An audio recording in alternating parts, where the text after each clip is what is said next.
الحمد لله رب العالمين والصلاة والسلام على سيد الأنبياء والمرسلين أما بعد أعوذ بالله من الشيطان الرجيم بسم الله الرحمن الرحيم يا أيها الذين آمنوا اتقوا الله ولتنظر نفس ما قدمت لغد واتقوا الله إن الله خبير بما تعملون ولا تكونوا كالذين نسوا الله فأنساهم أنفسهم أولئك هم الفاسقون وقال النبي صلى الله تعالى عليه وسلم عليكم بسنتي وسنة الخلفاء الراشدين المهديين وقال عليه الصلاة والسلام من أحيا سنتي فقد أحياني ومن أحياني كان معي في الجنة وقال تعالى إن الله وملائكته يصلون على النبي يا أيها الذين آمنوا صلوا عليه وسلموا تسليما اللهم صل على محمد وعلى آل محمد كما صليت على إبراهيم وعلى آل إبراهيم إنك حميد مجيد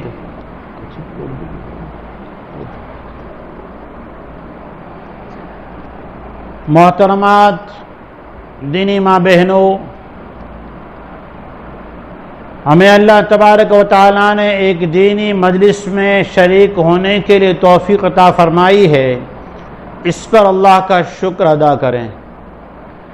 علماء کرام نے لکھا ہے جس نیک عمل پر اللہ کا شکر ادا کیا جائے، اللہ کی تعریف کی جائے، اللہ تعالیٰ وہ نیکی کرنے کی بار بار توفیق عطا فرماتے ہیں۔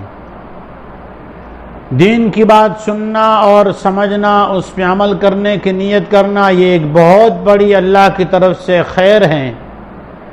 اللہ جل شانہ جس سے بھلائی اور خیر، اچھائیاں دنیا میں پھیلانا چاہتا ہے، اسی کو اللہ تعالیٰ دین کی سمجھ کے لیے بھی، عمل کے لیے بھی قبول کرتا ہے۔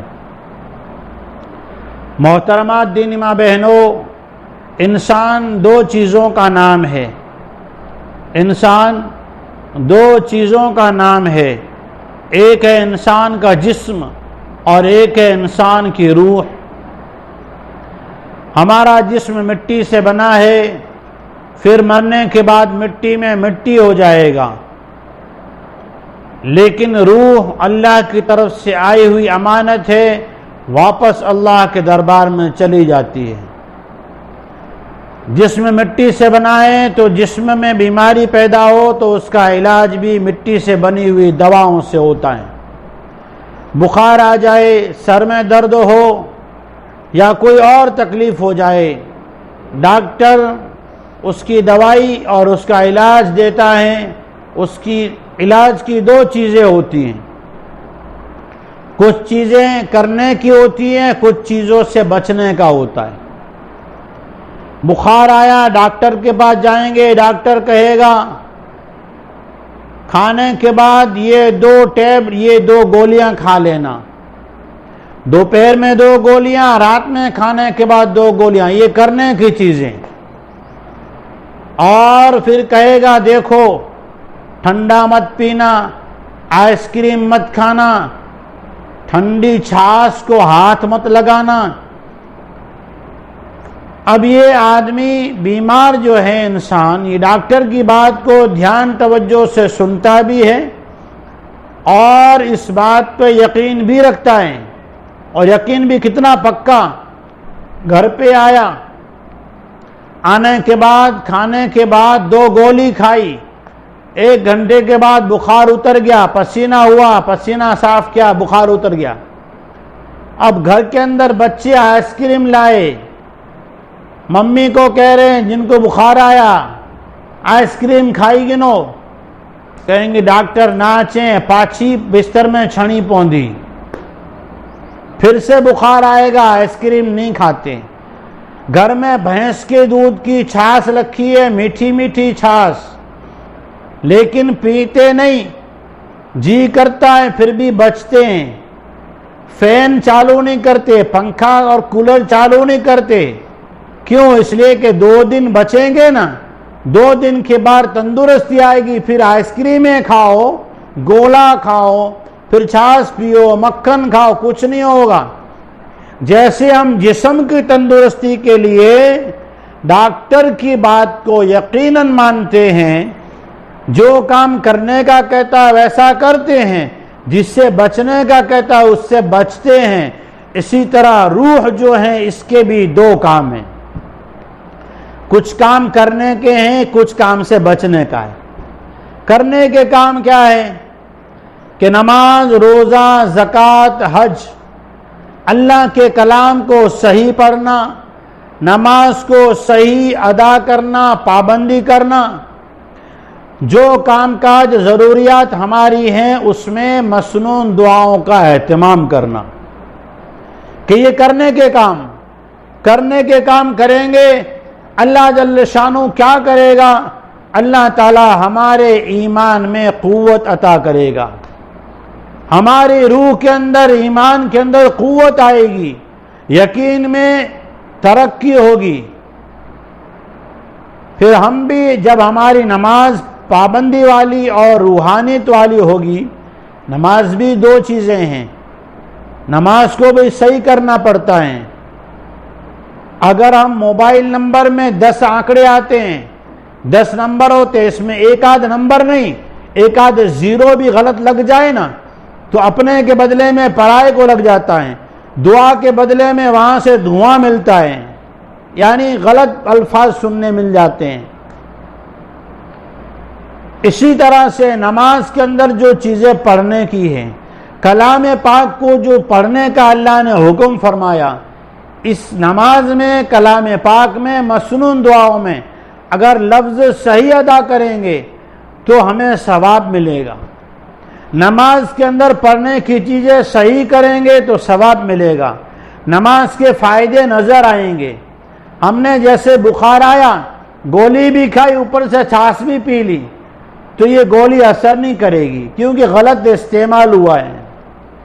ایسی اللہ کا کلام، نماز، مسنون دعائیں، شریعت، گجراتی اور کچھی بھاشا میں اگر ایک نقطہ بھی آگے پیچھے کرو تو معنی بدل جاتا ہے۔ سندھی لکھو تو اس میں جو ہے سرکاری کھاتوں کے اندر جو ہے سرکاری مدد نہیں ملتی، سندھی لکھو تو ملتی ہے۔ ایک رسوئی درگی بدل جائے نا گجراتی کی تو بھی معنی بدل جاتا ہے، نام بدل جاتے ہیں۔ خدا عربی میں ہے، نقطہ اوپر ہے تو خدا، نقطہ نیچے ہے تو جدا، تو یہ تو قرآن ہے، عربی ہے، اس لیے قرآن صحیح کرنا، نماز صحیح کرنا۔ ہمارے آپ کے نبی، نبیوں کے امام محمد مصطفیٰ صلی اللہ علیہ وسلم جو مسنون دعائیں بتائی، کھانا پینا، کپڑا لباس، رشتہ داری میں بیمار سیمار کی پوچھ تاچھ کرنے جانا، بیمار پرسی کرنے جانا، کسی کے یہاں کوئی موت میت ہو گئی تو وہاں ان کے غم میں شریک ہونے جانا، اگر خوشی کا موقع ہے تو بازار جانا، اور اگر کوئی گھر کی ضرورت ہے تو بازار سے چیزیں لینے کے لیے جانا، ہر چیز کی دعا اللہ کے نبی نے سکھائی۔ کہا یہ کرنے کے کام، پھر کہا نہ کرنے کے کام۔ اگر آدمی گولی بھی کھاتا ہے، دوائی بھی لیتا ہے، لیکن ساتھ میں ٹھنڈے ٹھنڈے کولر اور اے سی میں سوتا بھی ہیں، تو یہ آج ٹیبلٹ لے کر آیا، کل کو ڈاکٹر کہے گا اب ٹیبلٹ سے نہیں چلے گا، کیپسول نہیں، اب تو بستر پہ ایڈمٹ ہو جاؤ، باٹلے چڑھیں گے۔ کیا ہوں گے؟ باٹلے چڑھیں گے۔ تو کہا اگر اس وقت پرہیز کر لیتا تو 4-6 گولی میں چلتا پھرتا، کھاتا پیتا ہو جاتا۔ ایسے ہی اگر ہم نماز پڑھ رہے ہیں لیکن صحیح نہیں کی، قرآن کی تلاوت کر رہے ہیں لیکن اس کو صحیح نہیں کیا، مسنون دعائیں پڑھ رہے ہیں لیکن پتہ نہیں ہے کون سے کام کی کون سی دعا نبی نے بتلائی۔ اب نبی پاک کی دعاؤں کا پتہ ہم کو نہیں ہے تو پھر کون پتہ رکھے گا؟ مسلمان تو ہمیں، کلمہ ہم نے پڑھا لا الہ الا اللہ محمد رسول اللہ صلی اللہ علیہ وسلم. پھر اللہ جل شانہ فائدہ ہمیں دے گا نا. تو اللہ کے نبی کی بتلائی ہوئی دعا کو اگر صحیح نہیں پڑھا تو کیا ہوگا؟ جیسے وہ بیمار، اس نے صحیح طرح سے دوائی نہیں لی تو جلدی ٹھیک نہیں ہوا، دیر لگے گی ٹھیک ہونے میں، کافی زمانہ لگ جائے گا. اور کچھ چیزیں بچنے کی ہے. بچنے کی چیزیں کیا ہے؟ جھوٹ سے بچائے، غیبت سے اپنے آپ کو بچائے. اللہ تعالیٰ نے قرآن پاک میں جن عورتوں کے صفات بیان کیے نا، اس میں سب سے پہلی صفت جو قرآن نے بیان کی ہے، نبی کی بیٹیاں ہیں، شعیب علیہ السلام کی بیٹیاں، جن کو موسیٰ علیہ السلام نے دیکھا، پانی پلایا ان کی بکریوں کو. ان کے اندر کیا صفت تھی؟ ان کے اندر صفت حیا تھی. حیا کس کا نام ہے کہ ہم اکیلے بیٹھے ہیں، ہمیں کوئی نہیں دیکھتا. امام بخاری رحمۃ اللہ علیہ نے بخاری شریف قرآن پاک کے بعد سب سے صحیح کتاب بخاری شریف ہے. پوری دنیا کے علماء اس کو مانتے ہیں. بخاری شریف میں امام بخاری رحمۃ اللہ علیہ نے ایک سبق سمجھایا ہے کہ سب سے ایمان کے بعد سب سے بڑی جو چیز ہے وہ حیا ہے. حیا، اللہ کو یہ حیا اتنی پسند آئی کہ وہ لڑکیاں جو بکریوں کو چرانے گئی تھی، شعیب علیہ السلام تو بوڑھے ہو چکے تھے، تو ان کے اندر حیا اتنی تھی، وہ کسی نامحرم سے بات تک نہیں کرتی تھی، ان کا چہرہ تک ان کو نہیں دکھتا تھا، اپنے آپ کو چادر میں خود کو بھی چھپایا ہوا تھا اور ان کی آواز بھی باہر نہیں آتی تھی. ضرورت کی بات ہوئی تو موسیٰ علیہ السلام نے سوال کیا، انہوں نے جو ہے صرف اس سوال کا سادہ سا جواب دیا، لیکچر نہیں کیا، ان سے جو فرینڈشپ کرنے کی یا اپنا انٹروڈکشن اور تعارف کرانے کی بات نہیں کی. اللہ تعالیٰ نے عورت کی سب سے بڑی صفت جو بیان کی وہ حیا. جب ان عورتوں میں حیا تھی تو اللہ تعالیٰ نے نبی کی بیٹی کو نبی کی گھر والی بنا دیا. شعیب علیہ السلام کی بیٹی ہے، موسیٰ علیہ السلام کی گھر والی بن گئی. اللہ تعالیٰ نے نواز دیا.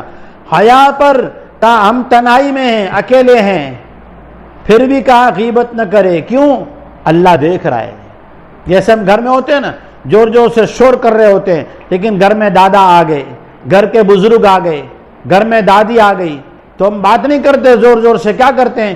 چپ ہو جاتے ہیں. مجھے نہ نانی اچھی بھی نہ ادا آیا، ادب کرتے ہیں.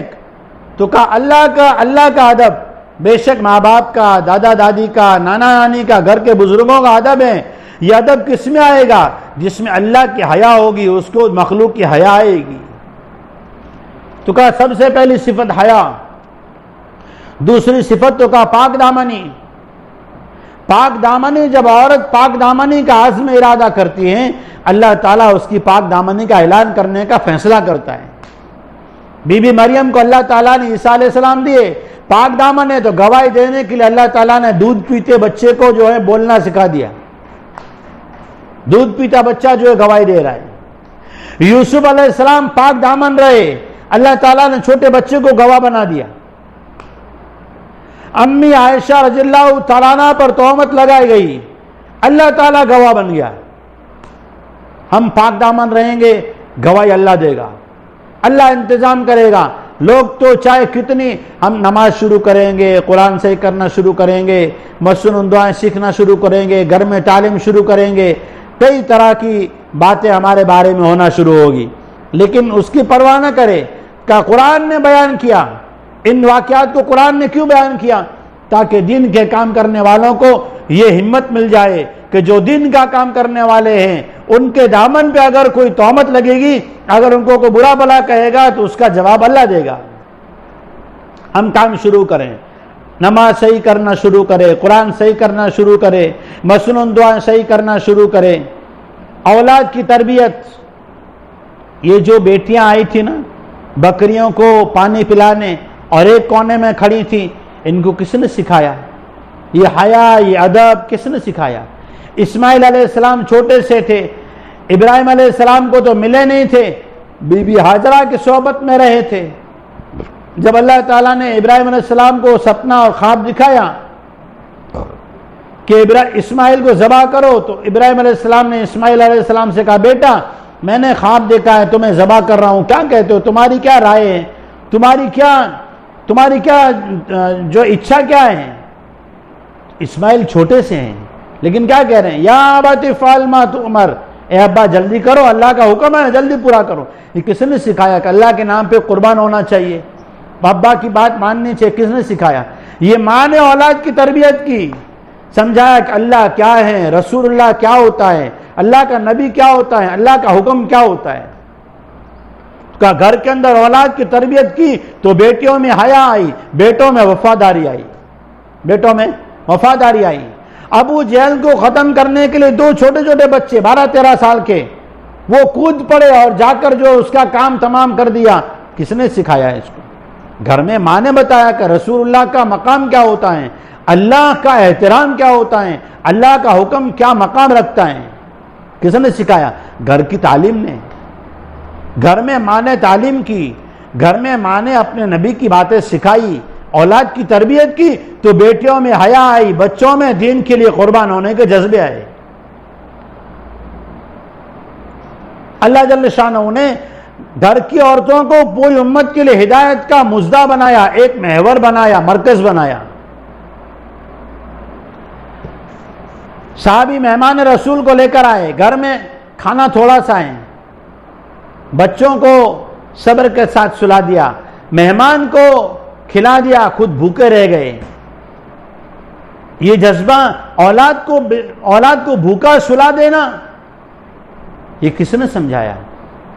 کہ ماؤں نے گھر میں تعلیم کی, گھر میں بتایا کہ نبی کے مہمان کا, اللہ کے نبی صلی اللہ علیہ وسلم کے مہمان کا کیا مقام ہوتا ہے. یہ کون تھے؟ یہ مائیں تھی جنہوں نے بیٹیوں کو حیا اور بچوں کو دین پر قربان ہونے کے جذبے اور اپنے گھر والوں کو اور اپنی ذات کو اللہ کے دین کے خاطر, نبی کی بات کے خاطر جمنے کا سکھایا تھا اور اس پر استقامت اور صبر کرنا سکھایا تھا. تو کچھ چیزیں کرنے کی ہیں, دین میں بھی کرنے کی چیزیں, یہ نیکی کے کام ہیں, قرآن سیکھنا, نماز صحیح کرنا, مسنون دعائیں سیکھنا, اور کچھ کام سے بچنا ہے. کون سے کام؟ جھوٹ سے, غیبت سے, کسی کے مذاق اڑانے سے. اللہ تعالیٰ نے منع فرمایا, قرآن میں اللہ نے کیا فرمایا؟ لا يسخر قوم من قوم عسى ان يكونوا خيرا منهم ولا نساء من نساء عسى ان يكن خيرا منهن. ایک خاندان والے مرد ایک خاندان والے دوسرے خاندان والے مردوں کی مذاق نہ اڑائیں, ایک خاندان والی عورتیں دوسرے خاندان کی عورتوں کی مذاق نہ اڑائیں. کس کو پتا ہے کس کی نیکی اللہ کو کب جو ہے پسند آ جائے, اور وہ رات میں توبہ کرے, صبح ہونے سے پہلے مر جائے, اور ہم نے اس کی مذاق اڑائی تھی, ہم معافی بھی نہیں مانگ سکے اور وہ دنیا سے چلی گئی. بتاؤ قیامت میں کیا ہوگا؟ کسی کو ہم نے جو سب کے سامنے ڈانٹا, اس کو حقیر سمجھا, اور اس کے بعد وہ بندی اللہ کی پیاری ہو گئی, اللہ کی پیاری ہو گئی. پھر اس کو تو اللہ تعالیٰ نے صبر کی وجہ سے, برداشت کرنے کی وجہ سے جنت دے دی, لیکن ہم نے اس کے مذاق کی تھی, معافی نہیں مانگی, اس سے پہلے وہ چلی گئی. تو اب کیا ہوگا ہمارا؟ تو کہا جھوٹ سے, غیبت سے, مذاق کرنے سے, خاندانوں کی مذاق کرنے سے بچائے اپنے آپ کو. ایک دوسرے کی جو ویک پوائنٹ ہے اسے تلاش نہ کرے. کسی کے خاندانوں میں, کسی کے گھروں میں اگر کوئی کمیاں ہیں, کوتاہیاں ہیں, ان کے گھروں میں آپس میں کوئی جھگڑے ہیں یا ناطے ٹوٹے ہوئے ہیں, ان کے بارے میں ہم اندر انٹرفیئر نہ ہو. ہم کیا کریں؟ تو کہا لا خیر فی کثیر من نجواہم الا من امر بصدقۃ او معروف او اصلاح بین الناس. ہم صلح کرانے کی دعا کریں, ہم صلح کرانے کی, اس کے جلتے ہوئے میں گھاس نہ ڈالیں, جلتے ہوئے میں پانی ڈالیں. قرآن کہتا ہے بھلائی کی بات کہیں. یہ ملے گا کہاں سے؟ تو کہاں جب ہم تعلیم شروع کریں گے, اپنے بچوں کی تربیت کے لیے دین کی باتیں, نبی کی سیرت گھر میں سنائیں گے. آج بچوں کو فلم اسٹار ہیرو کا پتہ ہے, بال کس کے کیسے بنانے وہ پتہ ہیں, نبی کے بال کیسے تھے, نبی کی پیشانی کیسی تھی, نبی پاک صلی اللہ علیہ وسلم کیسے چلتے تھے, نبی پاک صلی اللہ علیہ وسلم کس طرح بات کرتے تھے. آج بچے فلمی اسٹاروں کی اسٹائل میں تو ڈھچا کر کے جو ہے بچوں سے کھیلتے ہیں. ہم نے بچوں کو تعلیم میں نہیں بتایا کہ نبی کی زبان کیسی بولتی تھی, نبی کتنا میٹھا بولتے تھے, نبی کس طرح جھک کے چلتے تھے، نبی بچوں سے کتنی محبت کرتے تھے، نبی کی گھر والیاں اپنے نبی سے کس طرح خوشحال اور مسکراتے ہوئے چہرے سے پیش آتی تھی، اگر گھر میں فاقے ہوتے تھے پھر بھی نبی سے شکایت نہیں کرتی تھی۔ یہ گھر میں جب سیرت کی تعلیم ہوگی نا تو ماحول بنے گا۔ ہمیشہ تاریخ گواہ ہے، کتابوں میں علماء کرام نے اس کو لکھا ہے، اور دنیا نے اس کے انجام بھی دیکھے ہیں، اس کے فائدے دیکھے ہیں۔ جب عورتوں میں، امت کی ماں بہنوں میں، بیٹیوں میں جب نبی والی سیرت آئی، امت والی درد اور فکر آیا، تو امت کے اندر تاریخ نے تبدیلی کی انگڑائی لی ہے۔ پھر اسلام میں بہار آئی ہے، پھر اسلام کی خوشبوئیں نوجوانوں میں آئی، بچوں میں آئی، بچیوں میں آئی ہے۔ قرآن تو کیا کہتا ہے؟ یدنین علیہن من جلابیبہن، عورتوں کو چاہیے ان کا آواز بھی کوئی نامحرم نہ سنے اور ان کی آہٹ بھی کوئی نامحرم نہ سنے۔ ایک مرتبہ اللہ کے نبی صلی اللہ علیہ وسلم نے یہ پوچھا صحابہ سے، بتاؤ سب سے بہتر عورت کون ہے؟ سب سے بہتر عورت کون ہے؟ صحابہ کرام تو الگ الگ باتیں بتانے لگے، جو سخاوت والی ہو، جو زیادہ جو ہے شوہر کی ماننے والی ہو، اور جو شوہر کی مدد کرنے والی ہو، بہت ساری باتیں کہی۔ حضرت علی رضی اللہ تعالیٰ عنہ گھر پر چلے گئے۔ حضرت علی کی بیوی کون ہے؟ اللہ کے نبی رحمت للعالمین محمد مصطفیٰ صلی اللہ علیہ وسلم کے جگر کا ٹکڑا، آپ کی لاڈلی بیٹی حضرت علی کی گھر والی ہیں، امام حسن امام حسین علی مقام رضی اللہ تعالیٰ عنہما کی ماں ہیں۔ جا کے پوچھا، فاطمہ ایک سوال ہے۔ کہا کیا سا سوال؟ کون سی عورت اچھی ہے؟ اللہ کے نبی نے پوچھا ہے۔ تو کہا وہ حضرت فاطمہ رضی اللہ عنہا نے کہا وہ عورت جس کو کوئی نامحرم نہ دیکھے اور وہ کسی نامحرم کو نہ دیکھے، وہ عورت اچھی جسے کوئی نامحرم نہ دیکھے اور جو عورت کسی نامحرم کو نہ دیکھے۔ یہ بات آ کر جب حضور کی مجلس میں صحابہ بیٹھے تھے، حضرت علی رضی اللہ تعالیٰ عنہ نے سنائی، حضور نے خوشی سے فرمایا، ہاں ہاں وہ عورت اچھی ہے جس کو کوئی نامحرم نہ دیکھے اور وہ عورت بھی کسی نامحرم کو نہ دیکھے۔ اسی لیے حضرت فاطمہ کا جنازے کا وقت تھا نا تو پہلے سے کہہ کر گئی تھی، مجھے زندگی میں کسی نے نہیں دیکھا، میرے جنازے پر بھی کسی نامحرم کی نظر نہ پڑے۔ ہم تو جب انتقال ہو جائے، بیچاری عورت نے زندگی میں کسی نامحرم نے اس کا منہ نہیں دیکھا، پردے والی عورت ساری زندگی نماز میں اور پردے میں رہنے والی عورت، انتقال ہوتا ہے، جنازہ رکھ کے کہا جاتا ہے آؤ سب چہرہ دیکھ لو۔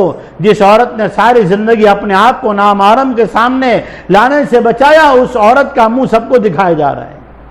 مرنے کے بعد بیچاری کو گناہ کروایا جا رہا ہے، حالانکہ اس کا گناہ اس پر نہیں ہے، جو گناہ کروا رہے ہیں ان کے اوپر ہے۔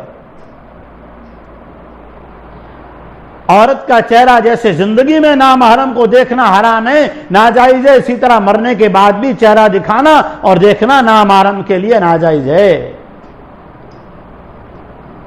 تو اللہ تعالیٰ نے ہمیں جو ہے قرآن پاک میں فرمایا، اے ایمان والے مردوں اور ایمان والی عورتوں، اپنے بارے میں غور کرو۔ جس طرح ہم دنیا میں بیمار ہوتے ہیں نا تو ڈاکٹروں کی بات پر پکی پابندی سے عمل کرتے ہیں، اور ایک دو مرتبہ بیماری بڑھ جائے نا پھر تو گھر کے سارے افراد جمع ہو جاتے ہیں، یار کہیں جا وری تھڈو پانی پیندو پاچھو کھاٹلے میں پیوں دو۔ ہم گھر کے سارے افراد جمع ہو جاتے ہیں، ایک آدمی اس سر پہ بٹھاتے ہیں، تو علاج روجے کراک بھل بھل میں ہکلی جی بھائی گوری کھائی ون دو پادی کرائندہ۔ ہر بیمار کے اوپر ایک چوکیدار رکھ دیتے ہیں۔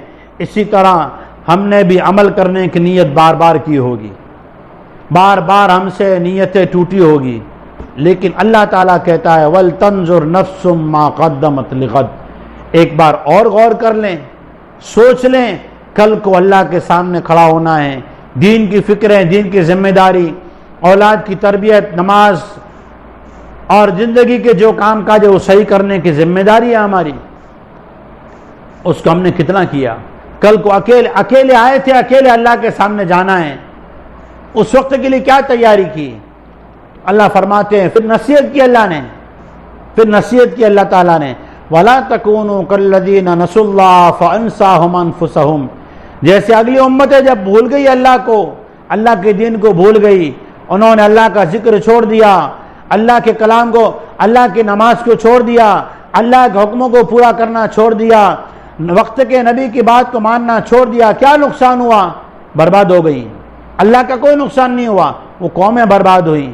اور سائنس لوگ نکال رہے ہیں ان کے مجسموں کو، ان کی بستیوں کو، ان کے گاؤں کو نکال رہے ہیں، پھر دنیا کو بتا رہے ہیں جیسے یہ دیکھو یہ قومیں برباد ہوئی تھی، کتنے بڑے بڑے طاقت والے تھے، اللہ کے سامنے کچھ نہیں چلتا۔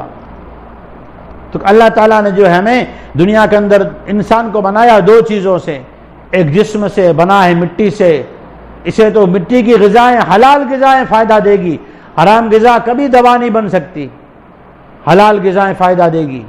حلال غذا کھانے سے نیکی کا شوق پیدا ہوگا، حرام غذا کھانے سے گناہوں کے وسوسے آئیں گے، گناہوں کے خیال آئیں گے۔ اللہ تعالیٰ نے قرآن پاک میں کہا یا ایھا الذین آمنوا کلوا من طیبات ما رزقناکم، اے ایمان والو حلال اور پاکیزہ رزق کھاؤ، حرام سے بچو، حرام کھاؤ مت، حرام کھانے سے جھگڑے ہوں گے، حرام کھانے سے گھر کی برکتیں چلی جائے گی، شک شبے والے کھانے کھانے سے، رسم و رواج کے کھانے کھانے سے تو کا دل غافل ہو جائے گا۔ دوسری چیز کیا ہے انسان میں؟ روح جو ہے یہ اللہ کی طرف سے آئی ہوئی ہے، اس کی غذا کیا ہے؟ نیک اعمال۔ نیک اعمال دو قسم کے، کرنے کے اعمال اور بچنے کی چیزیں۔ کرنے کے اعمال نماز، تلاوت، ذکر، کیا ملے گا؟ تو کہا ذکر کرنے سے دل زندہ رہتا ہے، اللہ کا دھیان رہتا ہے۔ نماز پڑھنے سے کیا ہوتا ہے؟ ہم نے سنا کلی کا واقعہ، اس کلی نے اللہ تعالیٰ سے تعلق رکھا تھا، تو جیسی کلی کو اس ظالم نے پکڑنا چاہا، مارنا چاہا، اس نے 2 رکعت نماز پڑھی۔ کیوں؟ نماز جاندار تھی، فوراً اللہ کو فون کر دیا۔ ہم کہیں اگر گم ہو جاتے ہیں مارکیٹ میں، بازار میں، حج عمرے میں، کیا کرتے ہیں؟ وہاں سے فون کرتے ہیں، ہم یہاں کھڑے ہیں فلاں دکان کے سامنے، فلاں مال کے سامنے، فلاں کھمبے کے سامنے، فلاں بورڈ کے نیچے۔ ایسے ہی جب ہماری نماز جاندار بنے گی، ہمیں جیسی گھر میں تکلیف آئی، کوئی بیماری ہوئی، کوئی گھر کے اندر پریشانی آئی، فوراً نماز پڑھیں گے، اللہ تعالیٰ کو فون کریں گے۔ کافر ہم کو جیسے میسج پڑھنے میں مزہ آتا ہے، جب ہمارا قرآن صحیح ہوگا، ہم قرآن کو سمجھیں گے، قرآن پڑھیں گے، دل کے اندر سکون آئے گا، آنکھوں میں خوشی کے آنسو آئیں گے۔ کلام اللہ کیا ہے؟ اللہ کا ایک میسج ہے۔ اللہ تعالیٰ نے قرآن پاک میں ایمان والوں کو بہت بڑی بڑی بشارتیں دی ہیں۔ ایک مرتبہ موسیٰ علیہ السلام نے اللہ پاک سے پوچھا، اللہ پاک جب آپ کو کوئی نیک بندہ بلاتا ہے، پکارتا ہے، دعا مانگتا ہے، تو کیسے جواب دیتے ہو؟ اللہ پاک نے کہا میں کہتا ہوں لبیک عبدی، میرے بندے میں حاضر ہوں۔ پھر موسیٰ علیہ السلام خاموش۔ پھر موسیٰ علیہ السلام کو اللہ تعالیٰ نے کہا اے موسیٰ یہ نہیں پوچھتے کہ جب مجھے کوئی گنہگار بندہ پکارے تو میں کیا کہتا ہوں؟ موسیٰ علیہ السلام نے کہا اللہ پاک بتا دیجئے۔ اللہ تبارک و تعالیٰ نے فرمایا اے موسیٰ جب کوئی گنہگار بندہ یا بندی مجھے پکارتی ہے تو میں 3 مرتبہ کہتا ہوں لبیک لبیک لبیک۔ بتاؤ اللہ کو کتنا پیار ہے گنہگار بندوں سے بھی اور نیک بندوں سے بھی۔ گنہگاروں سے زیادہ ہے، گنہگاروں سے اللہ کو بہت زیادہ لگاؤ ہے، رؤوف الرحیم ہے، ارحم الراحمین ہے، ارے وہ تو بڑا مہربان ہے۔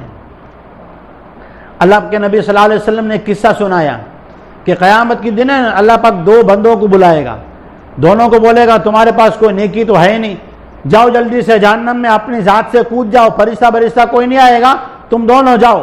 تو ایک بھاگے گا، زور زور سے بھاگے گا، تیز بھاگے گا، اور دوسرا جو ہے نا وہ تھوڑا بھاگے گا، پھر پیچھے مڑ کے دیکھے گا، پھر بھاگے گا، پھر مڑ کے دیکھے گا۔ اللہ پاک کہیں گے دونوں ادھر آؤ، دونوں آئیں گے۔